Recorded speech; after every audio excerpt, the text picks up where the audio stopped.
নমস্কার। শনি গ্রহ নিয়ে আলোচনা করব।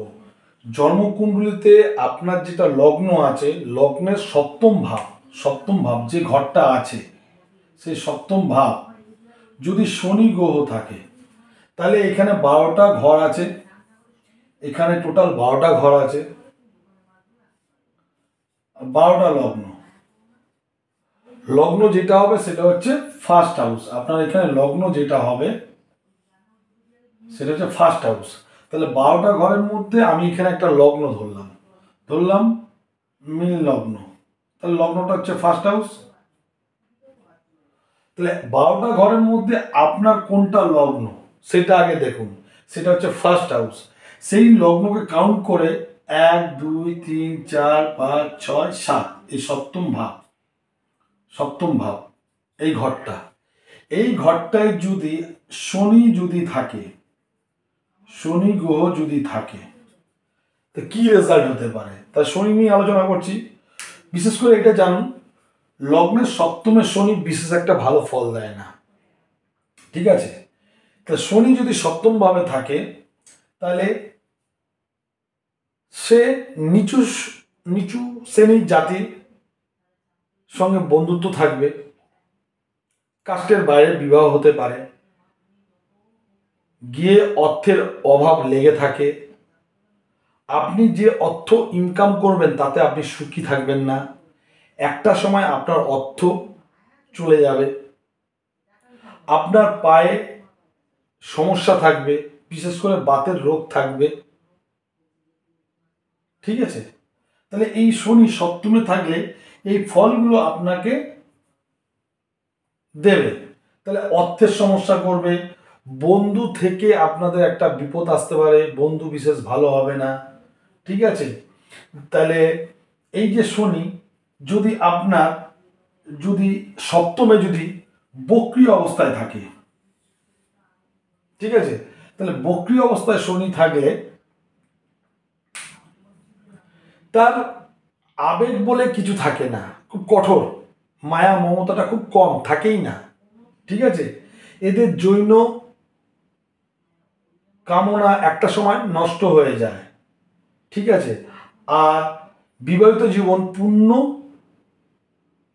স্বাদ এরা পায় না, বিবাহিত জীবনে বিশেষ একটা পূর্ণ স্বাদ পায় না। কিন্তু এই বক্রী শনি যদি না থেকে এমনি যদি শনি থাকে, তাহলে তার জৈন কামনার আসক্ত তার মধ্যে প্রচুর থাকবে। তা উল্টো রেজাল্ট দেবে। বক্রী হলে তার জৈন কামনা একটা বয়সের পর কমে যাবে।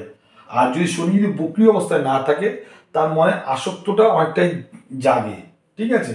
কিন্তু এই শনি যদি জাতকের জন্ম ছকে যদি শনি যদি সপ্তম ঘরে থাকে, ঠিক আছে, তার স্ত্রীর চেহারা মধ্যে সুখ ভাব কখনোই থাকবে না।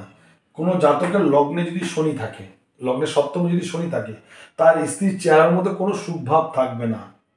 গাত্র, মলিন ও কালো তার স্ত্রী হবে, এবং সবার সঙ্গে মিলিয়ে চলতে পারবে না।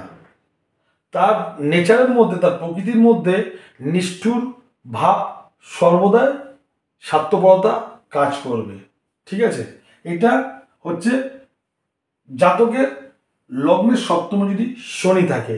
আর যদি কোনো স্ত্রীর লগ্নে সপ্তমে যদি শনি থাকে, স্বামীর চেহারা শীর্ণ বা দীর্ঘকায় বা খর্ব, ঠিক আছে, তার স্বামীর চেহারায় বায়ু ধাতু অধিক্যটা বেশি থাকবে, ধীরে ধীরে উন্নতি করবে, একবারে করতে পারবে না, খুব স্লোভাবে উন্নতি করবে, যে চোখে না পড়ার মতন। ঠিক আছে?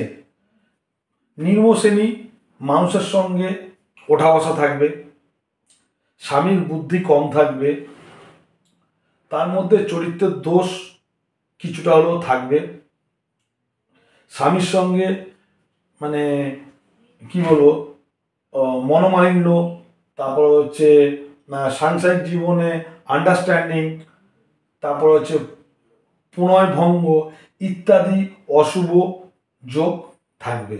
তাহলে জাতকের লগ্নে সপ্তমে শনি থাকলে কি হয়, স্ত্রী জাতিকার লগ্নে সপ্তমে শনি থাকলে কি হয়, আর বক্রী শনি থাকলে কি হয়, তাহলে আর্থিক দিক দিয়ে প্রবলেম, গৃহের দিক দিয়ে প্রবলেম, উন্নতির দিক দিয়ে প্রবলেম, নিচু কাস্টের বিয়ে, নিচু শ্রেণীর বন্ধু বান্ধবের সাথে বন্ধুত্ব করবে, তাদের সঙ্গে একটা পরবর্তীকালে খারাপ একটা সম্পর্ক থাকবে, পায়ের সমস্যা থাকবে, বিভিন্ন রকম সমস্যা থাকে। তা সপ্তমভাবে শনি উচ্চ উচ্চ অবস্থায় থাকুক, মিত্র গৃহে থাকুক, স্বক্ষেত্রে থাকুক, যাই থাকুক না কেন, সপ্তমভাবে শনি কখনোই ভালো ফল বিশেষ একটা দেয় না।